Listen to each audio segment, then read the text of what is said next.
Welcome back to my series on painting realistic flowers in watercolor. Hi, my name is Sarah. In my introductory video, which I have linked in the details of this video, I talked about my general process of painting petals realistically, so feel free to check that out. But today we are going to start on this reference photo of these dahlias that I took a picture of when I was visiting a park here in Seattle. Now, this is a pretty long process, so in today's video, we are focusing on this main flower.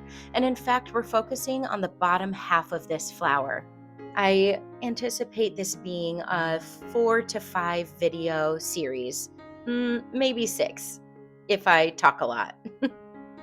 This is what we're ultimately going to accomplish after these next 2 videos. And again, we're working on the bottom half today. In this video, I will not only show you how I sketch out my drawing for this painting, but also my process for painting these petals and using subtle layers to build up the details. All right, let's get painting. So for today's painting, I'm taking a piece of 9x12 watercolor paper, which is your standard size on a normal watercolor pad. I'm also taking a pencil and an eraser. We're going to do some tracing. So I've taken my reference photo, put it on a PowerPoint slide, and rotated it so that it's horizontal. I'm going to put my paper over the screen and trace that. I'm going to go into the darkest room of my house and do some tracing. So I've turned off the lights and you can see how I can start to see the image through. But this is not a pitch black room. I'm going to go into my laundry room, which has no windows, and then I'm going to be able to see that picture really clearly. So I'm just demonstrating what that's going to look like in here, but then I'm going to pause this video and go into my laundry room and trace the rest of the details. See you in a little bit. Okay, I'm back. Now, I was able to get the shapes of most of the petals except for when it gets really light and it kind of all blends together. So I'm going in and looking at my reference photo now and just bringing those lines down. I don't feel confident freehanding the entire flower, but these little final details, totally fine. If it's not perfectly true to the reference photo, who cares?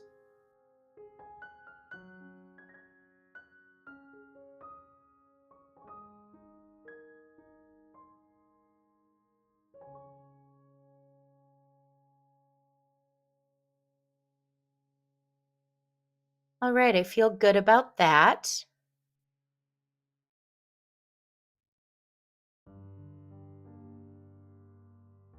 I'm erasing my pencil markings just a little bit because I did them pretty dark in order to show this process. But if I were doing this just on my own, I would do it much lighter. But I don't think that shows up on camera.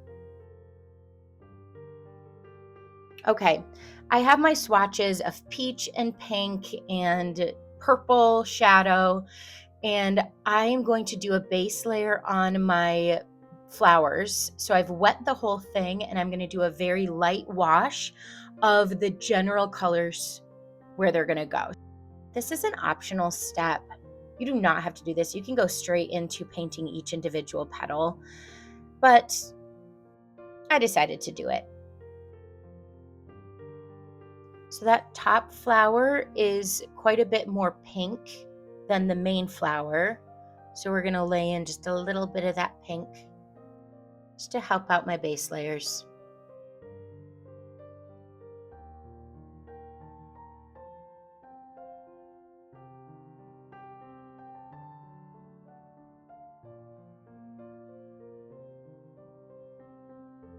This main flower is a bit more peachy in the bottom half and then yellow all the way to white at the top. So that's what I'm going to try to do here.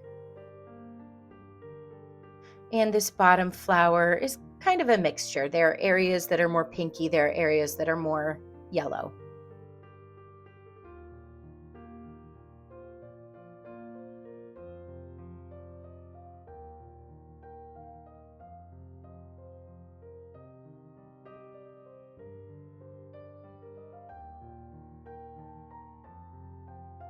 And now we let this dry or use a hair dryer. gently. Oh my gosh, Charlie.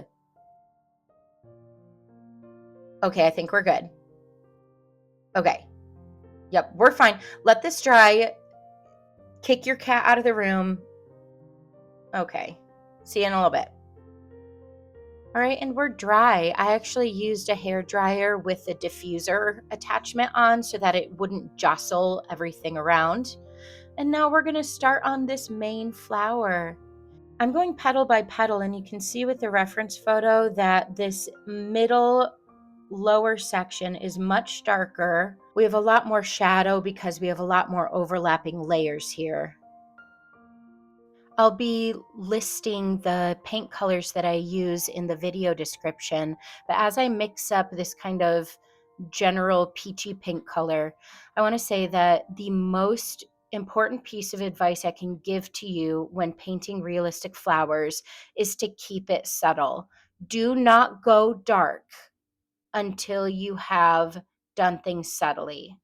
So I'm not even going to get to my darkest shades in this video. A tiny bit of paint here and there is what builds this up and makes it look realistic. Always in the back of your mind, think subtle, subtle, subtle. You will be going dark, but not right now. Before we get started with painting these petals, I want to apologize in advance. My phone wobbles a little bit because we're going to be zoomed in, and it is a lot of just little motions back and forth painting such small areas. So it's a little wobbly. I can't do anything about it, but if it bugs you, I'm so sorry. We're just trying our best. Okay, I'm happy with that color. It's kind of like a muted peachy pink. Gorgeous. So I start by getting the petal wet.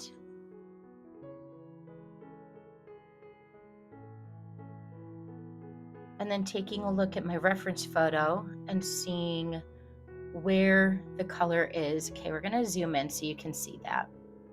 Okay, we're wetting this petal up where it's being overlapped by other petals. It's going to be much darker.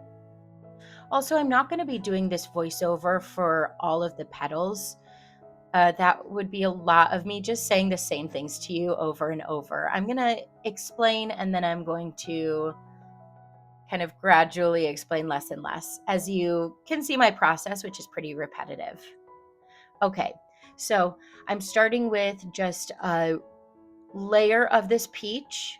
So these are kind of our darkest areas, and that's going to take some building up of layers. This kind of inner section of the flower, I'm putting down the same base layer for these little petals, and then as it dries, I'm going to add in that shadow.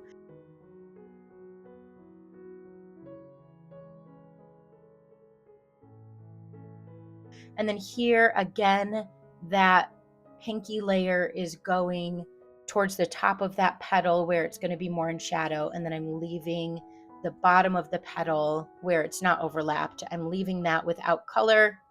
It will blend a little so that there's not a hard edge, and it will leave a little bit of a highlight at the bottom. And so on and so forth. We put that color in where it's being overlapped by other petals, and we need that shadow. And then gradually blending that out to the top.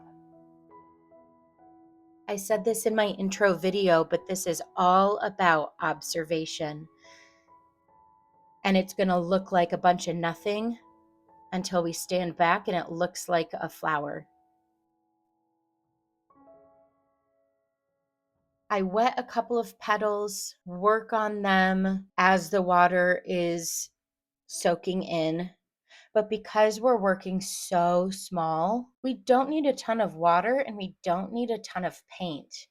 This is really subtle work, and the impact is in all of the petals together. And so like a little dot of dark purple is going to make a lot of impact when you have all of these petals being this like soft, gorgeous peach. My process for painting the petals is as follows. First, I look at the reference photo and figure out what is the lightest color on the petal that I see. If the lightest color of the petal that I see is white, then I'm going to start by putting the color in where the overlap happens and that shadow area, and then with water, gently blend that out so that it's white at the top. If the lightest color I see is like a peach or a pink or a yellow, I will wet the whole thing, drop in that whole base color, and then while it's wet, add in my darker relative shadows where the overlap is happening. Rinse and repeat. So that's what I will be doing the rest of the time. These inner petals have kind of these rounded areas of darker shadow. They're very tucked in, and I'm gonna just go darker and darker with this.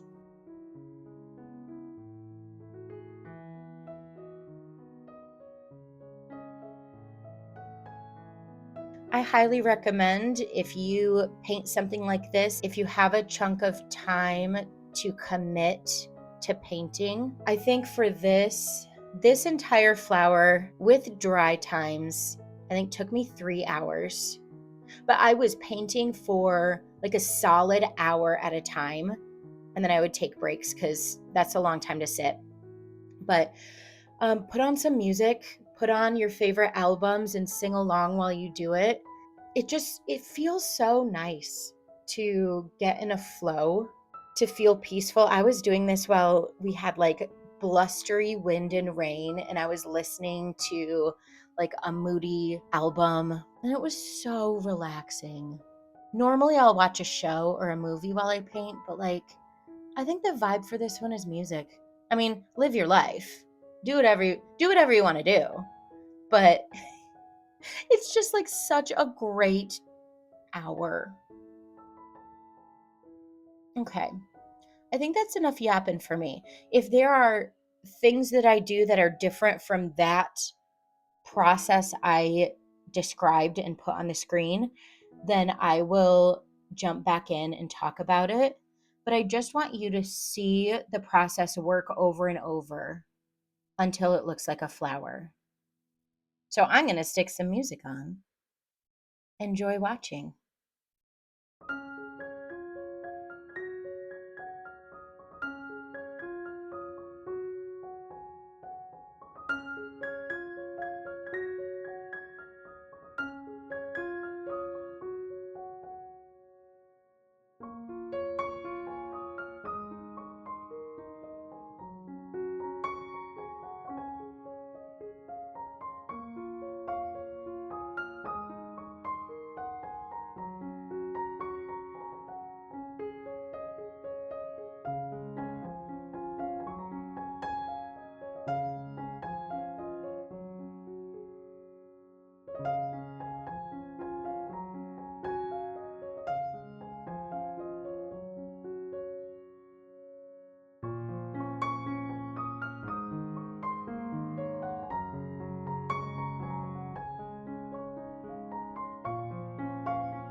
Okay, the bottom half of this flower is complete. Stay tuned for the next video where we complete this main flower and focus more on the yellows and whites and super light highlights, as well as adding in our darkest shadows. Thanks for watching, everybody. Have a good one.